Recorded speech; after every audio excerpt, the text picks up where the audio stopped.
Olá, sejam todos bem-vindos ao canal C do C. E como sempre, eu peço que já deixe aquele joinha aí pra gente, pois isso é muito importante para nós. Hoje iremos falar um pouco a respeito do tempo, que é, sem dúvida nenhuma, uma das maiores preocupações da raça humana desde a sua origem. Durante toda a nossa vida, é interessante notar como estamos sempre preocupados em tentar controlar o nosso tempo.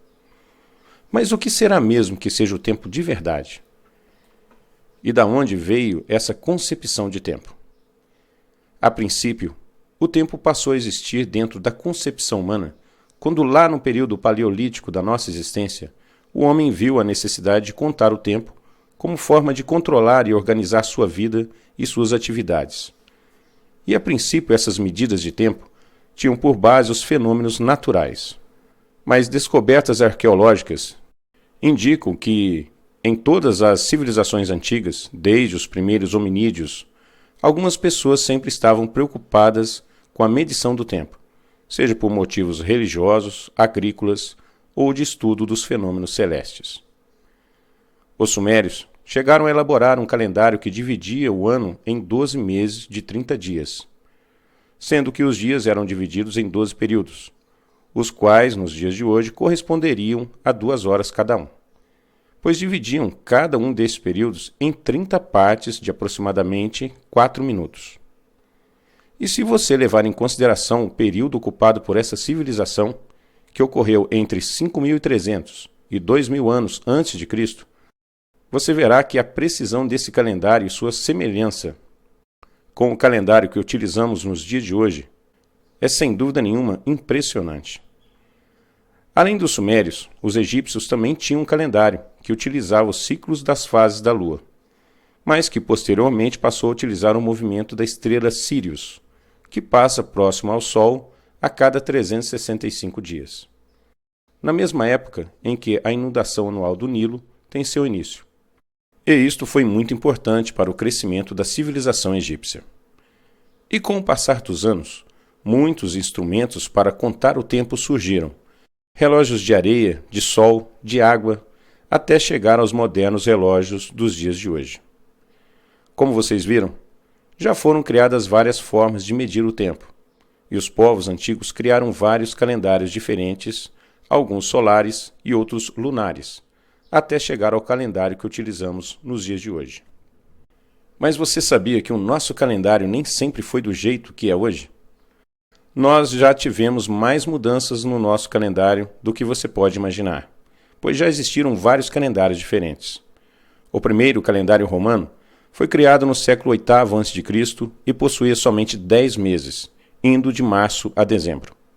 E é por esse motivo que os meses de setembro, outubro, novembro e dezembro possuem esses nomes, pois nesse primeiro calendário eles correspondiam ao 7º, 8º, 9º e 10º mês do ano, respectivamente. Mas logo foi constatado que este calendário não correspondia ao tempo real que a Terra demorava para dar uma volta completa em torno do Sol. E por esse motivo, que ainda no mesmo século viu-se a necessidade de adicionar mais 2 meses ao ano, que foram janeiro e fevereiro, os quais passaram a ser os 2 últimos meses do ano, respectivamente. É isto mesmo que vocês entenderam.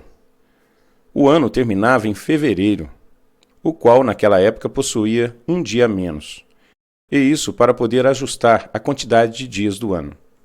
E decidiram também adaptar esse calendário ao ano lunar padrão, que possuía 355 dias.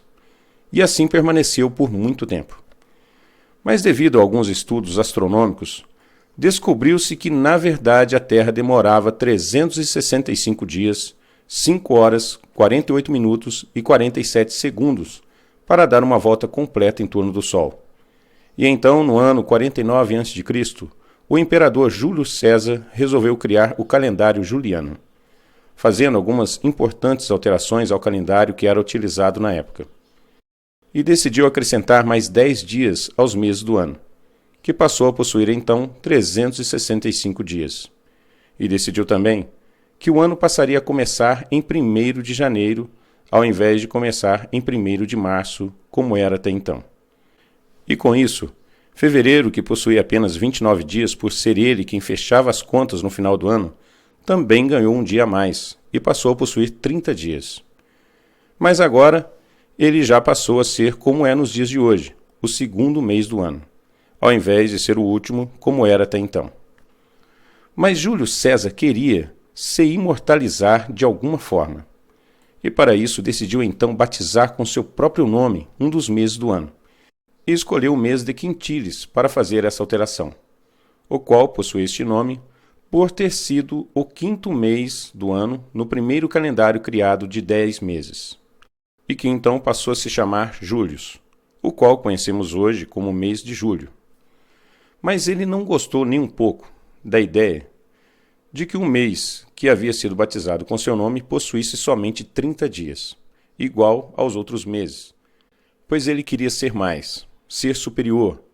E como o mês de fevereiro sempre era usado para fechar as contas do ano, ele decidiu então retirar um dia do mês de fevereiro e adicionar esse dia ao mês de julho, o qual passou a possuir 31 dias, e ficando assim o mês de fevereiro apenas com 29 dias novamente. E com o passar do tempo, chegou a vez do imperador César Augusto, o qual também decidiu seguir o exemplo de Júlio César. E também quis imortalizar o seu nome, fazendo com que fizesse parte do calendário. E assim decidiu que o mês de Cistílies, que havia sido o 6º mês no primeiro calendário, passaria agora a se chamar Augustus, o qual hoje conhecemos como mês de agosto. E novamente, seguindo o exemplo de Júlio César, achou injusto que o mês batizado com seu nome possuísse apenas 30 dias, e resolveu novamente tirar mais um dia do mês de fevereiro, que passou a possuir somente 28 dias, e acrescentá-lo ao mês de agosto, que assim como o mês de julho, também passou a possuir 31 dias. Mas ainda havia um problema, porque segundo os cálculos dos astrônomos, a Terra demorava 365 dias, 5 horas, 48 minutos e 47 segundos para realizar uma volta completa em torno do Sol. E arredondaram essas horas que sobravam dos 365 dias para 6 horas. E como 6 vezes 4 é 24, ou seja, um dia a mais, então pensaram, por que não dar um dia a mais de presente para o mês de fevereiro de 4 em 4 anos? Já que ele sofreu essas injustiças. E decidiram então que de 4 em 4 anos o mês de fevereiro iria possuir um dia a mais, surgindo assim o ano bissexto. Mas vocês já pararam para pensar por que esse ano se chama ano bissexto? E isso é porque normalmente o ano tem 365 dias, ou seja, 3, 6, 5. Mas o ano bissexto possui 366 dias, ou seja, 3, 6, 6. E por possuir 2 6, é que ele foi batizado como ano bissexto. E também é por esse motivo que o mês de fevereiro tem apenas 28 dias, e que, uma vez a cada 4 anos, ele passa a ter 29 dias. Muito tempo depois, o monge Dionísio, que viveu no século VI d.C., se propôs a fixar uma data que correspondesse ao nascimento do Cristo, o qual ficou demarcada como 25 de dezembro do ano primeiro, que passou a ser marcado como o início do calendário, surgindo assim o que conhecemos hoje como AC e DC, antes e depois de Cristo. E mesmo que tenha demorado um pouco, mas com o passar do tempo a maior parte do mundo adotou o novo calendário como forma universal de intercomunicação. E já no ano de 1582, o Papa Gregório instituiu o atual calendário, que é usado pela maioria dos povos na atualidade, o qual é conhecido como calendário gregoriano, e que substituiu o calendário juliano, que era usado até então.